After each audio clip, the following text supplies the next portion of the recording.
Hello lads, Chad here. Welcome to my place where Sigma male and female belong. Today Sigma is Soo-hyeon, from I Saw the Devil, released in 2010. Like and subscribe to Chad and become a Sigma. Spoilers ahead, watch out. This film begins with a secret agent named Soo-hyeon, who gets an extra job and can't be with his fiancé on her birthday.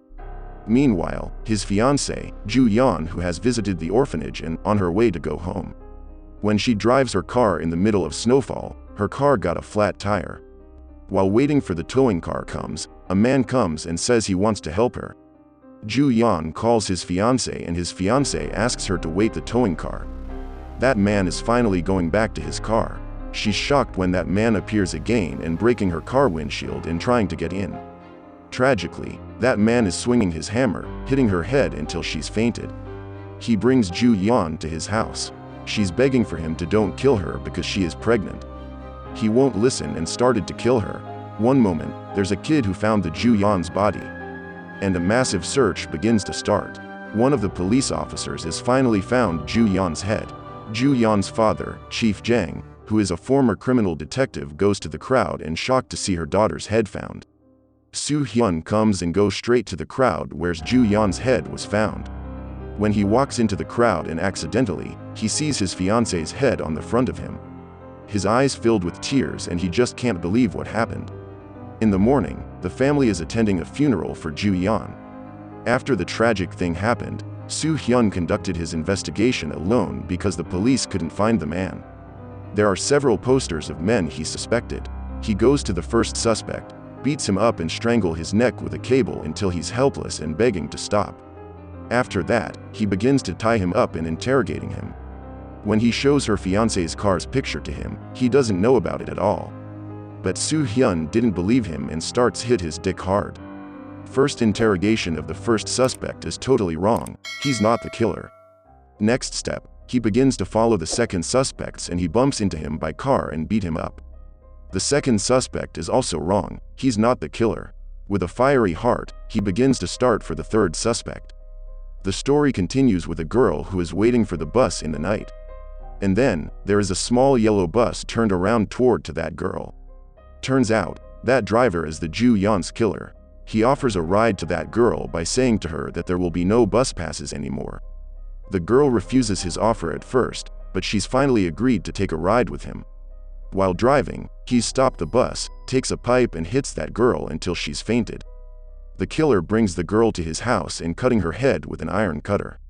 This man is totally sick. Soo-hyeon is disguising himself to come the third suspect's house and only his parents there. He asks his parents that, is there any other way to contact his son? The name is Kyung-chul. She says she doesn't know about where is he, but Kyung-chul's son might know how to contact his father. Soo-hyeon meets Kyung-chul's son and asking him about his father. He comes to the address that Kyung-chul's son gave. Nobody there. He begins to start checking all rooms and under the bed area until he finds the locked cupboard. There are lots of women's stuff too. When he is looking for something, the door's room is suddenly opened. That room is the place where Kyung-chul killing his victims. When he gets into the room, he finds Joo-yeon's engagement ring. Now, he knows, Kyung-chul is the man who he's looking for. Kyung-chul works as a school driver. He didn't realize, the bus that he drives had a track device installed. Kyung-chul is kidnapping one of the high school girls and bring her to a place. He ties her up and trying to forcefully intimate with her. Suddenly, he heard someone calling his name. He takes his sickle and looking around where the voice comes from. Turns out, the person who calls his name is Soo-hyeon. And they begin to fight. This psycho man is fainted. When Soo-hyeon is about to hit his head with a stone, he decides to don't do it and putting the track device to Kyung-chul's mouth and leave him. Kyung-chul wakes up. He wants to go back to his house. Accidentally, a taxi is passing by and he is asking them for a ride. When he gets into the taxi, there's something wrong. He knows that the driver and the passenger are the police officers and he kills them both. In the morning, Kyung-chul goes to the clinic to treat his wounds with the doctor. When he has done and go to the nurse for his prescription, she's flirting that nurse. The nurse just ignores him, he's paying his medicine, and then he leaves. Turns out, Kyung-chul is hiding in the medicine storage. He locks the door and asking the nurse to take off her clothes. He forces her to blow his wiener. At that time, Soo-hyeon shows up, bringing a fire extinguisher. He beats him up down until he is truly weak and says, "It's going to be more terrible." At night, Kyung-chul is visiting his friend's house to stay. He has a dinner with his 2 psychopath friends who are eating the human flesh hungrily. Soo-hyeon comes to that house and meets Kyung-chul's friend. They are facing each other and begin to fight. When Soo-hyeon is about to cutting that psycho's hand, Kyung-chul comes and trying to shoot him, but he failed. Kyung-chul is chasing him and trying to shoot him again, but Soo-hyeon has successfully run away from him. Soo-hyeon takes a spear and start to finding Kyung-chul. Without him knowing, a psycho woman is behind him. She wants to attack him, but Soo-hyeon knows it and he is punching her face until she is fainted. When Soo-hyeon wants to take his spear, that psycho man comes to him and trying to kill him with a knife. Fortunately, he's failed and Soo-hyeon hits his head hard until he is being down. Soo-hyeon realized that Kyung-chul falls to the floor because of his trap. He's straight to get a chance to beating up down. In the morning, Kyung-chul is finding himself alone in the tunnel and it looks like that his wound has been treated. He goes away and start to laugh. He knows that there's a tracking device is being installed in his body. So, he decides to go to the pharmacy store to find a laxative medicine in order to substances his loosened stools. He drinks it, he begins to defecate and he finds it. He is attacking the unknown man in the toilet until that man is fainted and he is putting the tracking device into his mouth. Afterwards, Soo-hyeon goes to the hospital where the Kyung-chul's friend is being treated. He is trying to wake him up and asking him, but that psycho man laughs about his fiancé's death. Soo-hyeon is getting mad at him and ripping his jaw. Soo-hyeon calls the police and straightly go to Chief Jang's house. On another side, Kyung-chul knocks Chief Jang's door gate. This scene continues when Kyung-chul is out from the room and he is holding a knife that's full of blood while also holding the man's jacket. He comes into the kitchen and takes a frame picture.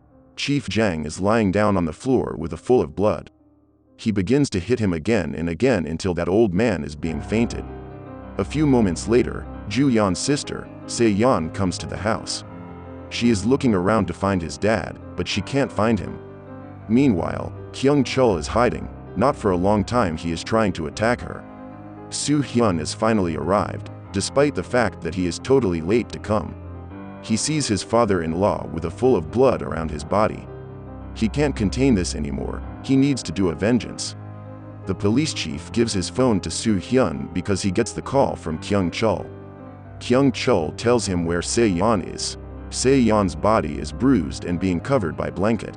There are some police officers who are waiting for Kyung-chul to come. He has promised by himself that he will return to the police after all the things happened. Kyung-chul arrives and gets down out to the car. He gives up and put his hands up.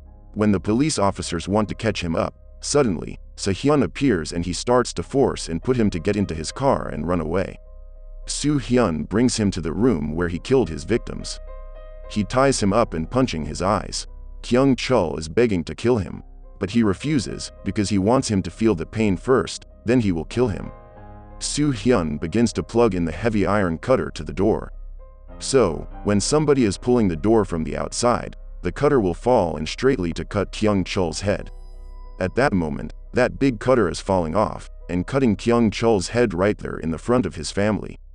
Always be kind to others, because you never know who you might be hurting is a Sigma devil, like Soo-hyeon who can chop your head in front of your family. Time's up lads, a Sigma will like and subscribe. Chad out.